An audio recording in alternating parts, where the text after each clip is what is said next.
પ્રધાનમંત્રી નરેન્દ્ર મોદીની અધ્યક્ષતામાં યોજાઈ ઉચ્ચસ્તરીય સમીક્ષા બેઠક. પશ્ચિમ એશિયામાં ચાલી રહેલ સંઘર્ષ વચ્ચે પેટ્રોલિયમ, ગેસ, વીજળીની સ્થિતિ પર કરી વિસ્તૃત ચર્ચા.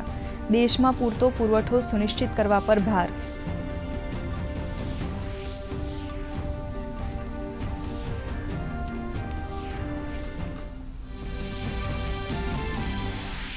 સંસદના બજેટ સત્રમાં આજે રજૂ કરાશે કેટલાક મહત્વપૂર્ણ વિધેયકો.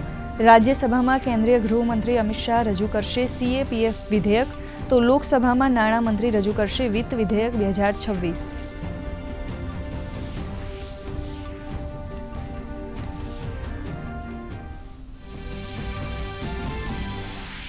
વિધાનસભા ચૂંટણી માટે 5 રાજ્યોમાં ચૂંટણી પ્રચાર પૂરજોશમાં.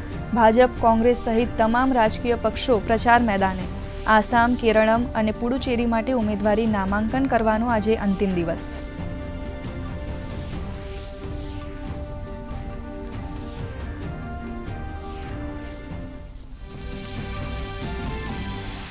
પશ્ચિમ એશિયામાં વધ્યો સંઘર્ષ. ડોનાલ્ડ ટ્રમ્પના અલ્ટિમેટમ બાદ ઈરાને ખાડી ક્ષેત્રમાં ઉર્જા અને જળ સંસાધનો પર જવાબી કાર્યવાહીની આપી ધમકી.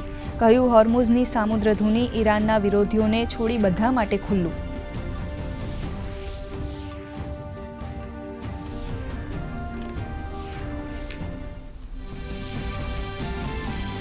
મુખ્યમંત્રી ભૂપેન્દ્ર પટેલે મહેસાણાને આપી ₹938 કરોડના વિકાસ પ્રકલ્પોની ભેટ. કહ્યું, પ્રધાનમંત્રી મોદીના જન્મસ્થળ વડનગરને વર્લ્ડ ક્લાસ હેરિટેજ ટાઉન તરીકે વિકસાવવાની કટિબદ્ધતા. સાથે સગર્ભા માતાઓને પોષણ કીટનું કર્યું વિતરણ.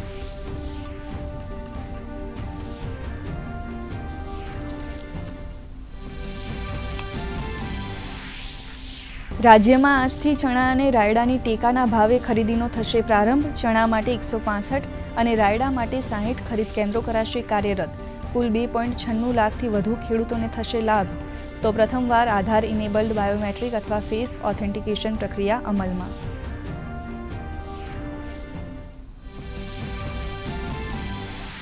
ગુજરાતમાં વધ્યો ગરમીનો પારો. આગામી 24 કલાકમાં તાપમાનમાં 2 થી 3 ડિગ્રી વધારો નોંધાઈ શકે. તો ઉત્તર અને પૂર્વીય ભારતમાં ભારે પવન સાથે વરસાદ.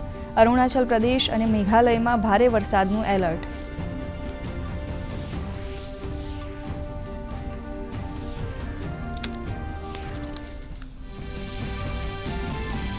ઇન્ડિયન ઓપન સ્ક્વોશમાં જોવા મળ્યો ભારતીય ખેલાડીઓનો દબદબો.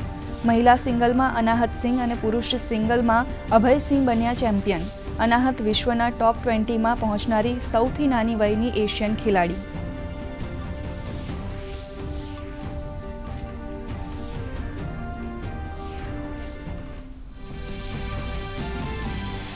ચૈત્ર નવરાત્રિનું આજે 5મું નોરતું. નવદુર્ગાના 5મા સ્વરૂપ માં સ્કંદ માતાની પૂજા અને આરાધનાનો દિવસ.